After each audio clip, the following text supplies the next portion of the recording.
Okay.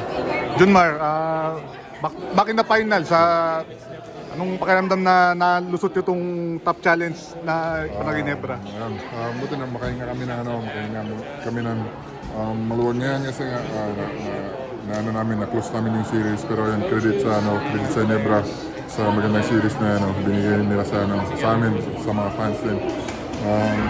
Mahirap yung series namin against sa kanila, pero good thing nakuha namin to. And credit sa mga teammates ko kasi nag-step up kami, lalo na sa game na to. Si Kuya Seiji, si Don, lahat kami nasunod namin yung game plan namin. And then, ayun, tapos na tong na to. Focus kami sa finals against Torontex, which is alam namin na mahirap yun, mahirap na series yun.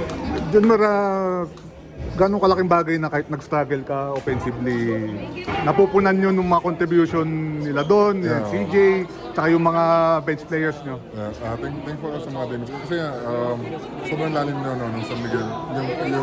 Yung second, yung bench namin pwedeng first five na sa ibang team. Sobrang lalim namin yung bench namin. So, good thing nag-step up lahat ng pinasok ng coach. Junmar, siyempre may times na puprostrate ka talaga, especially sa calls. Gano'ng magiging key yung composure mo into this next series if things na magiging physical na naman yung laruan? Dapat compose na talaga kasi nga mahirap pag nadadala ka sa tawag ng alam ko naman na tao rin yung mga referees, nagkakamali din yun. Hindi rin ganun kadali mag-ref. So, naiintindihan naman namin yun. Pero, yun nga, di rin maiwasan na ma-frustrate pag Pero, sana magandang magiging sa series. Maganda yung series.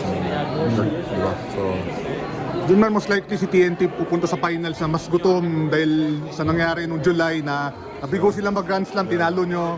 So paano nyo tatapatan yun na gutom din kayo na mag-champion? Siyempre gusto namin new season, gusto rin namin makuha yung championship kasi capable naman kami na manalo ng makakuha ng championship. Pero yun nga, hindi automatic na kung gusto namin mag-champion, makukuha namin yung mahirap din yun. Mahirap na task na may panalo yung championship. Pero yun nga, capable naman kami. As long as sundin namin yung game plan namin, gagawin namin kung ano yung dapat namin gawin, sakripisyo. So, at maglaro kami sa team.